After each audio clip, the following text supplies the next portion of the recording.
Hello everyone. Today we're taking a look at a replacement keyboard and Rivet screw set designed for the 13-inch and 15-inch MacBook Pro models from 2018 and 2019.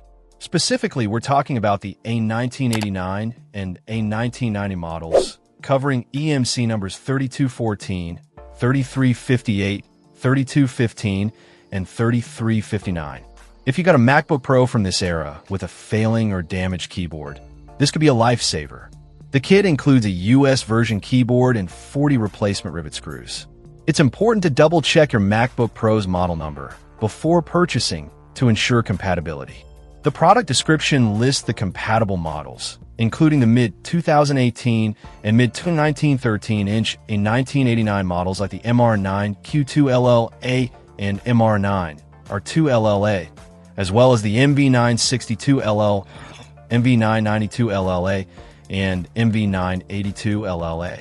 For the 15-inch A1990, it covers the 2018 MR932LLA and MR942LLA, and the 2019 V902LLA and MV912LLA.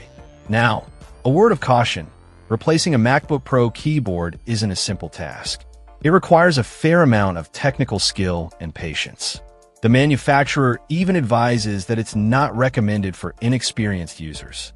If you're not comfortable disassembling your MacBook Pro, it's best to seek professional help. There are plenty of repair shops that can handle this type of replacement. The keyboard itself is black and features a backlight, which is essential for maintaining the original functionality of your MacBook Pro. The keys have a solid pattern, closely resembling the original keyboard's design. According to the product description, each keyboard is tested before being shipped to ensure it works correctly. This is a crucial point, as you want to avoid receiving a faulty replacement part. Overall, this replacement keyboard and Rivet screw set appears to be a viable option for those looking to repair their 2018 to 2019 MacBook Pro keyboards. However, it's essential to approach the replacement process with caution and either have the necessary technical skills or seek professional assistance. A faulty keyboard can render your expensive laptop useless, so it's worth taking the time to do it right. Check out the video description for updated price. And thank you for watching this video.